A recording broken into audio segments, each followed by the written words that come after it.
Data 21 janar, Zanafilla, kapitulli 22. Mbas këtyre gjërave, Perëndia e vuri në provë Abrahamin dhe i tha: Abraham, ai u përgjigj: Ja ku jam. Dhe Perëndia tha: Merr tani birin tënd të vetëm, atë që ti do, Isakun, shko në vendin e Moriave dhe sakrifikoje në një nga malet që do të tregoj. Kështu Abrahami u ngrit herët në mëngjes, i vuri Samarin gomarit, mori me vete 2 shërbyes dhe të birin Isak dhe çau dru për sakrificën. Pastaj u nis drejt vendit ku i kishte thënë Perëndia të shkonte. Ditën e tretë Abrahami ngriti syt dhe pase largu vendin. Atëherë Abrahami u tha shërbyesve të tij: Rrini këtu bashkë me gomarin. Unë dhe djali do të shkojmë deri atje dhe do të adhurojmë. Pastaj do të kthehemi pranë jush. Kështu Abrahami mori drut e sakrificës dhe i ngarkoi mbi Isakun, birin e tij. Pastaj mori në dorën e vet zjarrin dhe thikën dhe u nisën rrugës që të dy. Dhe Isaku i foli të atit të tij Abraham dhe i tha: Ati im. Abrahami u përgjigj: Ja ku jam, biri im. Dhe Isaku tha: Ja zjarri dhe druri, po ku është qengji për sakrificën? Abrahami u përgjigj: Djali im, Perëndia do ta siguroj vetë qengjin për sakrificën. Dhe vazhduan rrugën të dy bashk. Kështu arritën në vendin që Perëndia i kishte treguar dhe atje Abrahami ndërtoi altarin dhe rregulloi drut. Pastaj e lidhi Isakun, birin e tij, dhe e vendosi mbi altar sipër druve. Pastaj Abrahami shtriu dorën dhe mori thikën për ta vrarë të birin. Por ëngjëlli i Zotit thirri nga qielli dhe i tha: Abraham, Abraham! Ai u përgjigj: Ja ku jam. Ëngjëlli i tha: Mos e zgjat dorën kundër djalit dhe mos i bëj asnjë të keqe. Tani e di mirë që ti i trembesh Perëndisë se nuk më ke refuzuar birin tënd, të vetmin bir që ke. Atëherë Abrahami ngriti syt dhe shikoi. Dhe ja prapa tij një dash i zënë për brirësh në një kaçube. Kështu Abrahami shkoi, mori dashin e tij dhe e ofroi si sakrificë në vend të birit. Dhe Abrahami e quajti këtë vend Jehova Jire. Prandaj dhe sot e kësaj dite thuhet: do të furnizohet mali i Zotit. Ëngjëlli i Zotit e thirri për të dytën herë Abrahamin nga qielli dhe tha: Unë betohem për veten time, thot Zoti, se ti e bëre këtë dhe nuk kurseve të bir, të vetmin bir që ke. Unë me siguri do të të bekoj fort dhe do të shumoj pasardhësit e tu si yjet e qiellit dhe si rëra që ndodhet në brigjet e detit, dhe trashëgimtarët e tu do të zotërojnë portat e armiqve të ti. Dhe tërë kombet e tokës do të bekohen te pasardhësi yt, sepse ti u binde zërit tim. Pastaj Abrahami u kthye te shërbëtorët e tij. Ata u ngritën dhe shkuan bashkë në Beersheba, dhe Abrahami zuri vend në Beersheba. Mbas këtyre gjërave i than Abrahamit këtë: Ja, Milka i ka lindur dhe ajo bi Nahorit, vëllai tënd. Uzi, parlindri i tij, Buzi, vëllai i tij, Kemueli, babai i Aramit, Kesedi, Hazoi, Pildashi, Idlafi dhe Bethueli. Dhe Bethuelit i lindi Rebeka. Këta 8 bi Milka i lindi nga Nahori, vëllai i Abrahamit. Konkubina e tij, që quhej Reumah, lindi edhe ajo Tebahon, Gahamin, Tahashin dhe Makahon. Mateo, kapitulli 21. Dhe kur ju ofruan Jeruzalemit dhe arritën në Betfage, te mali i Ullinjve, atëherë Jezusi dërgoi 2 dishepuj, duke u thënë atyre: Shkoni në fshatin që ndodhet përballë jush, dhe do të gjeni menjëherë një gomare të lidhur dhe një pulisht me të. Zgjidhini dhe misillni. Dhe nëse dikush ju thot gjë, thoni se Zoti ka nevojë për to, por do t'i kthej menjëherë. Por gjithë kjo ndodhi për të përmbushur ç'ishte thënë nga profeti që thotë: I thoni bijes së Sionit: Ja po të vjen mbreti yt, zemërbut dhe hipur mbi një gomare, madje një pulisht, pjell dhe një kafshë barre. Dhe dishepujt shkuan dhe vepruan ashtu si i urdhëroi Jezusi. Sollën gomaren dhe pulishtin dhe shtruan mbi to rrobat e tyre dhe ai hipi. Dhe një turme shumë e madhe shtruan rrobat e veta në rrugë, ndërsa të tjerë koputnin deg nga pemët dhe i shtronin në rrugë. Por turma që paraprinin dhe ato që e ndiqnin brohoritnin duke thënë: Hosana birit të Davidit, bekuar qoftë ai që vjen në emër të Zotit, Hosana në vendet më të larta. Dhe kur hyrin ai në Jeruzalem, gjithë qyteti u ngrit në këmbë dhe tha: Kush është ky? Dhe turmat thoshin: Ky është Jezusi, profeti nga Nazareti i Galiles. Dhe Jezusi hyri në tempullin e Perëndis, i dëboi të gjithë ata që shisnin dhe blinin në tempull dhe përmbysi tryezat e këmbyesve të parave dhe ndencjet e shitësve të pëllumbave. Dhe u tha atyre: Është shkruar, shtëpia ime do të quhet shtëpi lutjeje, por ju e këtë shpellë kusarësh. Dhe ju afruan atij të verbër dhe të qalë në tempull, dhe ai shëroi. Por kryepriftrin dhe skribët, kur pan mrekullitë që ai kishte bërë dhe fëmijët që brohoritnin në tempull duke thënë: Hosana birit të Davidit, u indinjuan dhe i thanë: Apo dëgjon çfarë thon këta? Por Jezusi u tha atyre: Po, a nuk keni lexuar kurrë nga gojat e vegjelve dhe foshnjave në gji ti ke përgatitur lavdi? Dhe sila ata doli nga qyteti për në Betani dhe atje kaloi natën. Por në mëngjes, kur po kthehej në qytet, e mori uria. Dhe gjatë rrugës pa një fik dhe ju afrua, por nuk gjeti asgjë në të përveç gjetheve dhe i tha: Mos u bëft më fryt prej teje për jetë. Dhe fiku u tha me njëherë. Dhe kur e pan këtë, dishepujt u çuditën dhe thanë: Qysh u tha fiku në çast? Por Jezusi, duke u përgjigjur, u tha atyre: Në të vërtetë ju them që po të keni besim dhe të mos dyshoni, do të bëni jo vetëm atë që ju bë fikut, por edhe nëse i thoni këtij mali hiqu andej dhe hidhu në det, atëherë do të bëhet. Dhe gjithçka të kërkoni në lutje duke besuar, do ta merrni. Kur erdhi në tempull, kryepriftrin dhe pleqtë e popullit ju afruan ndërsa jepte mësim dhe i thanë: Me ç'pushtet i bën këto gjëra? Dhe kush të ka dhënë këtë pushtet? Dhe Jezusi duke u përgjigjur u tha atyre: Edhe unë do t'ju bëj një pyetje, dhe në qoftë se do të më përgjigjeni, edhe unë do t'ju them se me ç'pushtet i bëj këto gjëra. Pagëzimi i gjonit nga ishte? Nga qielli apo nga njerëzit? Dhe ata arsyetonin midis tyre duke thënë: Po t'i themi nga qielli, do të na thotë: Përse atëherë nuk i besuat? Por në qoftë se i themi nga njerëzit, kemi frikë nga turma, sepse të gjithë e mbajnë gjonin për profet. Dhe ju përgjigjen Jezusit duke thënë: Nuk e dim. Atëherë ai u tha atyre: As unë nuk do t'ju them me ç'pushtet i bëj këto gjëra. Por ju ç'mendoni? Një njeri kishte 2 bij. Dhe duke ju afruar të parit tha: Bir, shko sot të punosh në vreshtin tim. Por ai u përgjigj dhe tha: Nuk dua. Por më vonë i penduar shkoi. Dhe ju afrua të dytit dhe i tha të njëjtën gjë. Dhe ai u përgjigj dhe tha: Po im Zot, por nuk shkoi. Cili nga të dy e kreu vullnetin e të atit? Ata i thanë: I pari. Jezusi u tha atyre: Në të vërtetë ju them se ta gramleësit dhe kurvat shkojnë para jush në mbretërinë e Perëndis. Sepse gjoni erdhi tek ju në rrugën e drejtësisë dhe ju nuk i besuat, ndërsa ta gramleësit dhe kurvat i besuan. Por ju, pasi këto gjëra, nuk u penduat pastaj për t'i besuar. Dëgjoni një shëmbëltyr tjetër. Ishte një far zot shtëpie, i cili mbolli një vresht dhe e rrethoi atë me gardh dhe gërmoi në të një vend për shtrydhsen e rrushit dhe ndërtoi një kull dhe u abesoi disa vreshtarëve dhe u nis në vend të huaj. Dhe kur u afrua koha e vjelave, ai dërgoi shërbëtorët e vet të vreshtarët për të marrë frutat e tij. Dhe vreshtarët i kapën shërbëtorët e tij, njërin e rrahën dhe një tjetër e vran dhe një tjetër e vran me gur. Përsëri ai dërgoi shërbëtorë të tjerë, më shumë se të parët, dhe këta vreshtarët i trajtuan në të njëjtën mënyrë. Por në fund ai dërgoi atyre birin e vet duke thënë: Do t'ju vi turp nga një bir. Por vreshtarët kur e pan të birin i tha njëri tjetrit: Ky është trashëgimtari. Ejani ta vrasim dhe ta përvetsojmë trashëgimin e tij. Dhe e kapën, e nxorën jashtë nga vreshti dhe e vran. Kur të vi pra Zoti i vreshtit, çfarë do t'ju bëj këtyre vreshtarëve?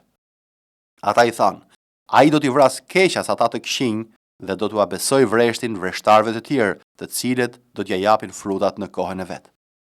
Jezusi u tha atyre: A nuk keni lexuar kurrë në shkrime? Guri që ndërtuesit e hodhën poshtë, a ju bë guri qoshes? Nga Zoti u bë kjo dhe është e mrekullueshme në sytë tanë. Prandaj po ju them se juve do t'ju hiqet mbretëria e Perëndis dhe do t'i jepet një kombi që do t'i jap fryt. Dhe ai që do të bjerë mbi këtë gur do të bëhet cop, por ai mbi të cilin do të bjerë ai do ta thërmoj.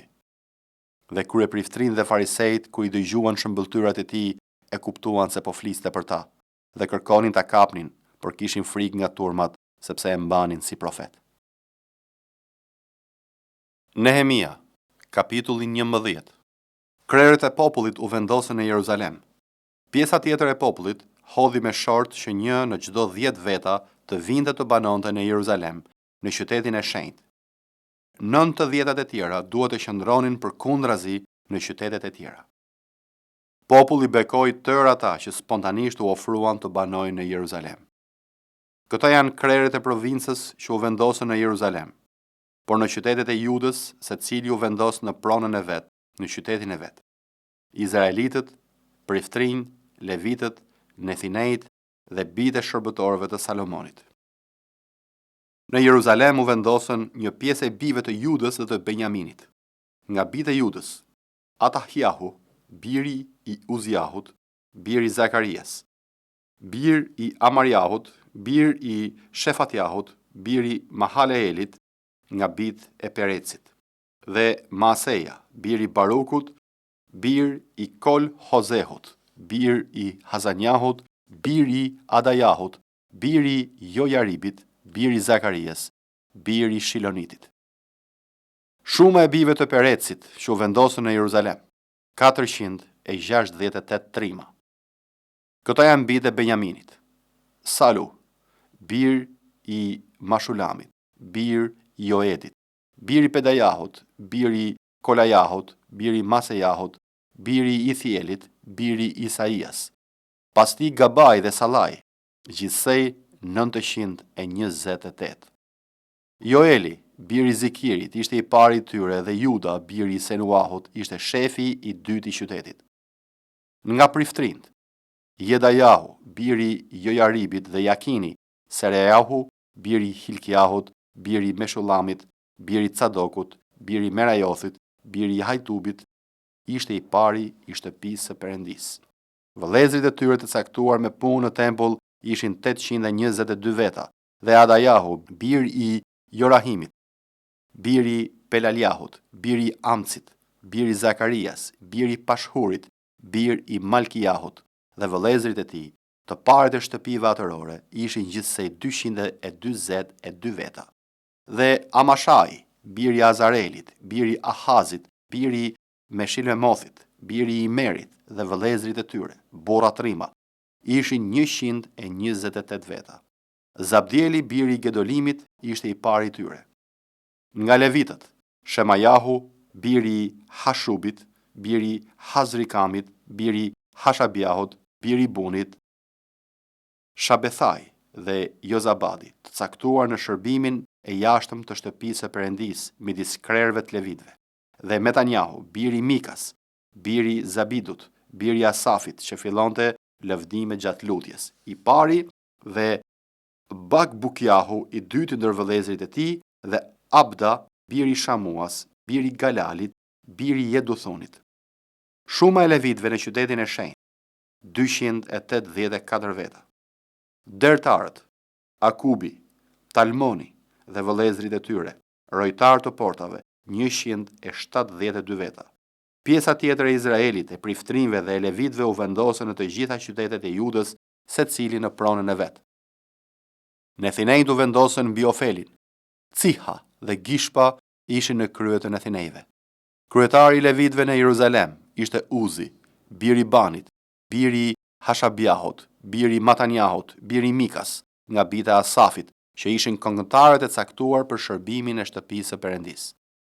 Për sa u përket atyre, në fakt mbreti kishte dhënë urdhër që çdo ditë t'u jepej këngëtarëve një furnizim i caktuar.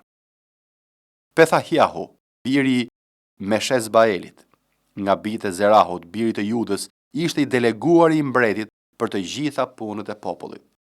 Për sa u përket fshatrave, me fushat e tyre, disa nga bijtë e Judës u vendosën në Kirjath Arba dhe në fshatrat e tij, në Dibon dhe në fshatrat e tij, në Jekabsel dhe në fshatrat e tij, në Jeshua, në Moladah, në Beth Peleh, në Atsur Shual, në Beersheba dhe në fshatrat e tij, në Cigal, në Mekona dhe në fshatrat e tij, në Enrimon, në Corah, në Jarmuth, në Zanoh, në Adullam dhe në fshatrat e tyre, në Lakish dhe në fushat e tij, në Azekah dhe në fshatrat e tij. U vendosën në Beersheba deri në luginën e Hinomit. Bijtë e Benjaminit u vendosën në Geba, në Mikmash, në Ajah, në Bethel dhe në fshatrat e tyre, në Ananoth, në Nob, në Ananjah, në Acor, në Ramah, në Gitaim, në Hadid, në Ceboim, në Nebalat, në Lod dhe në Ono, në luginën e artizanëve. Disa divizionet e levitëve të Judës u bashkuan në Benjamin. Veprat e apostujve, kapitulli 21. Dhe ndodhi që mbasi u ndam nga ata, lundruam dhe duke shkuar drejt arritem në Kos, ditën tjetër në Rodos dhe shëndej në Patara. Edhe si gjetëm një anije që shkonte për Feniki, hipëm dhe lundruam. Dhe kur pam nga larg Shqipron dhe e lam në të majt, lundruam për në Siri dhe erdhem në Tiro, sepse ati anija kishte për të shkarkuar ngarkesën. Dhe si gjetëm dishepujt që ndruam atje 7 ditë, nëpërmjet frymës, ata i thoshin Palit të mos ngjitej në Jeruzalem. Kur i plotësuam ato ditë, u nisëm dhe shkuam. Dhe na përcollën të gjithë, me gra e me fëmijë, deri jashtë qytetit dhe si ulëm në gjunjë në breg, u lutëm. Dhe si përshëndetëm njëri tjetrin, hipim në anije, kurse ata u kthyen në shtëpitë e veta. Kur mbaruam lundrimin, nga Tiro erdhem në Ptolemiad, dhe si përshëndetëm vëllezërit, ndenjem një ditë me ta. Të nesërmen u nisëm, ne që ishim me Palin, erdhem në Cezare, hym në shtëpinë e Filip Ungjilltarit që ishte një nga të shtatët dhe qëndruam tek ai. Por ai kishte 4 bija virgjëresha që profetizonin. Dhe pasi qëndruam atje mjaft ditë, zbriti nga Judea një far profeti me emrin Agabo. Dhe si erdhi te ne, mori brezin e Palit, lidhi duart dhe këmbët e veta dhe tha: "Këtë thot fryma e shenjtë. Kështu do ta lidhin Judejt në Jeruzalem burrin të cilit i përket ky brez dhe do ta dorëzojnë në duart e kombeve." Kur i dëgjuam këto gjëra, ju lutem ne dhe vendasit që të mos ngjitej në Jeruzalem. Por Pali u përgjigj: "Ç'po bëni duke qarë duke më coptuar zemrën? Sepse unë jam gati jo vetëm të lidhem, por edhe të vdes në Jeruzalem për emrin e Zotit Jezus." Dhe me që nuk i mbushej mendja, pushuam duke thënë: "U bë vullneti i Zotit." Dhe pas atyre ditëve, bëm gati plaçkat dhe u ngjitem në Jeruzalem. Dhe me ne erdhen dhe disa dishepuj nga Cezarea dhe prun me ta një far Mnasoni, Shqipriot, një dishepull i vjetër tek i cili do të bujtnim. Dhe kur erdhem në Jeruzalem, vëllezërit na pritin me gëzim. Por të nesërmen Pali hyri me ne te Jakobi dhe erdhen të gjithë pleqt. Dhe si i përshëndeti, Pali u tregoi atyre një për një të gjitha sa Zoti kishte bërë ndër kombet me anë të shërbesës së tij. Dhe ata kur dëgjuan këtë përlëvduan Zotin dhe i than Palit: "Vëlla, ti po sheh sa mira judenj janë që kanë besuar dhe të gjithë janë të zellshëm për ligjin. Tani ata morën vesh për ty se ti i mëson të gjithë judenjt që jetojnë midis kombeve të shkëputen nga Mojsiu, duke thënë që të mos i rrethpresin djemt dhe të mos ecin sipas zakoneve. Ç'është kjo pra? Duhet patjetër të mblitet populli sepse do ta marrin vesh që ke ardhur. Bëj pra këtë që të themi. Ndër ne janë 4 burra që kanë bërë një premtim solemn. Merri dhe pastro me ta dhe paguaj për ta që të ruajnë kokën. Kështu të gjithë ta dinë se si janë gjë ato që kanë dëgjuar për ty, por se edhe ti ecën duke zbatuar ligjin. Dhe sa për kombët që kanë besuar, ne u kemi shkruar atyre, mbasi vendosëm që ata nuk kanë që të respektojnë lidhur me këtë, por të ruhen nga e flijuara idhujve, nga gjaku, nga e mbytura dhe nga kurvëria." Atëherë Pali i mori me vete burrat dhe të nesërmen, pasi u pastrua bashkë me ta, hyri në tempull dhe deklaroi plotësimin e ditëve të pastrimit derisa do të paraqitej oferta për secilin nga ata. Por kur po mbusheshin 7 ditët, judenjtë e Azis, duke e parë në tempull, e nxitën turmën dhe vun duart mbi të, duke bërtitur: "O burra izraelit, ndihmoni, ky është ai njeri që u mëson të gjithë dhe kudo kundër popullit dhe ligjit dhe kundër këtij vendi. Madje solli dhe grek në tempull dhe e kanë ndotur këtë vend të shenjtë." Sepse ata kishin parë më përpara Trofimin nga Efesi bashkë me Pali në qytet dhe mendonin se ai e kishte sjellë në tempull. Dhe gjithë qyteti zgjente, dhe u mblodh populli, dhe si e kapën palin, e nxorën jashtë tempullit dhe dyert u mbyllën menjëherë. Dhe ndërsa kërkonin ta vrisnin, i shkoi lajmi kryemisit të kohortës se gjithë Jeruzalemi ishte turbulluar. Ai mori menjëherë ushtarë dhe kryeqindës dhe u sul kundër tyre. Dhe këta kur pan kryemisin dhe ushtarët pushuan sa rrahur i palin. Atëherë kryemisi u ofrua, e zuri dhe urdhëroi që ta lidhnin me 2 zinxhir dhe pyeti cili ishte dhe ç'kishte bërë. Në turm disa bërtisnin një gjë, të tjerë një tjetër, dhe mbasi nuk mund të merrte vesh të vërtetën për trazirën, urdhëroi ta sillnin në fortesë. Dhe kur arriti te shkallaret, ndodhi që për shkak të dhunës së turmës duhej të bartej nga ushtarët, sepse masa e popullit vinte pas duke bërtitur: "Hiqe!" Dhe kur pali do të hynte në fortesë, i tha kryemisit: "A më lejohet të them diçka?" Por ai i tha: "A di greqisht? Mos i e valla i egjiptasi që disa ditë më parë ngriti krye dhe nxori në shkretëtir 4.000 gjaksorë?" Dhe pali tha: "Unë jam një burr jude nga Tarsi, qytetar i një qyteti të Kilikis që s'është i padëgjuar, dhe të lutem më lejo t'i flas popullit." Dhe pasi e lejoi, pali duke qëndruar mbi shkallaret, i bëri shenjë me dorë popullit, dhe si u bë heshtje e madhe, i foli në gjuhën hebraike duke thënë: